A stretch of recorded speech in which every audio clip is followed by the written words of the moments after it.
राधे राधे दोस्तों, मेरे YouTube channel धार्मिक कथा में आपका हार्दिक स्वागत है। मैं आज आपको बुधवार की व्रत कथा सुना रही हूँ, जिसको सुनने से बुद्धदेव अति प्रसन्न होते हैं तथा अपनी कृपा दृष्टि सदैव बनाए रखते हैं। तो ध्यान पूर्वक आपको बुधवार की व्रत कथा सुननी है। तो बोलो बुद्धदेव महाराज की जय।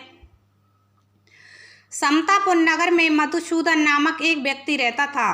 वह बहुत धनवान था। मधुसूदन का विवाह बलरामपुर नगर की सुंदर लड़की संगीता से हुआ था। एक बार मधुसूदन अपनी पत्नी को लेने बुधवार के दिन बलरामपुर गया। मधुसूदन ने पत्नी के माता पिता से संगीता को विदा करने के लिए कहा। माता पिता बोले, बेटा आज बुधवार है, बुधवार को किसी भी शुभ कार्य के लिए यात्रा नहीं करते। लेकिन मधुसूदन नहीं माना। उसने ऐसी शुभ अशुभ की बातों को न मानने की बात कही। दोनों ने बैलगाड़ी से यात्रा प्रारंभ की। 2 कोस की यात्रा के बाद उसकी गाड़ी का एक पहिया टूट गया। वहां से दोनों ने पैदल ही यात्रा शुरू की। रास्ते में संगीता को प्यास लगी। मधुसूदन उसे एक पेड़ के नीचे बैठाकर जल लेने चला गया।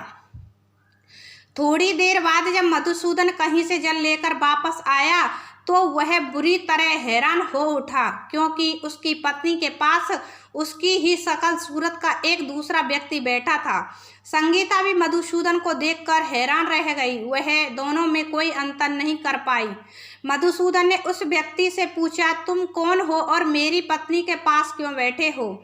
मधुसूदन की बात सुनकर उस दूसरे व्यक्ति ने कहा, अरे भाई, यह मेरी पत्नी संगीता है। मैं अपनी पत्नी को ससुराल से विदा करा कर लाया हूँ, लेकिन तुम कौन हो जो मुझसे ऐसा प्रश्न कर रहे हो? मधुसूदन ने कहा, तुम जरूर कोई चोर या ठग हो। यह मेरी पत्नी संगीता है। मैं इसे पेड़ के नीचे बैठाकर जल लेने गया था। इस पर उस व्यक्ति ने कहा, अरे भाई, झूठ तो तुम बोल रहे हो। संगीता को प्यास लगने पर जल लेने तो मैं गया था। मैंने तो जल लाकर अपनी पत्नी को पिला भी दिया। अब तुम चुपचाप यहाँ से चलते बनो, नहीं तो किसी सिपाही को बुलाकर तुम्हें पकड़वा दूंगा। दोनों एक दूसरे से लड़ने लगे। उन्हें लड़ते देख बहुत से लोग वहां एकत्र हो गए। नगर के कुछ सिपाही भी वहां आ गए। सिपाही उन दोनों को पकड़कर राजा के पास ले गए। सारी कहानी सुनकर राजा भी कोई निर्णय नहीं कर पाया। संगीता भी उन दोनों में से अपने वास्तविक पति को नहीं पहचान पा रही थी। राजा ने दोनों को कारागार में डाल देने के लिए कहा। राजा के फैसले पर असली मधुसूदन भयभीत हो उठा। तभी आकाशवाणी हुई, मधुसूदन, तूने संगीता के माता पिता की बात नहीं मानी और बुधवार के दिन अपनी ससुराल से प्रस्थान किया। यह सब भगवान बुद्धदेव के प्रकोप से हो रहा है। मधुसूदन ने भगवान बुद्धदेव से प्रार्थना की कि हे भगवान बुद्धदेव, मुझे क्षमा कर दीजिए। मुझसे बहुत बड़ी गलती हुई। भविष्य में अब कभी बुधवार के दिन यात्रा नहीं करूंगा और सदैव बुधवार को आपका व्रत किया करूंगा। मधुसूदन की प्रार्थना करने से भगवान बुद्धदेव ने उसे क्षमा कर दिया। तभी दूसरा व्यक्ति राजा के सामने से गायब हो गया। राजा और दूसरे लोग इस चमत्कार को देख हैरान हो गए। भगवान बुद्धदेव की इस अनुकंपा से राजा ने मधुसूदन और उसकी पत्नी को सम्मान पूर्वक विदा किया।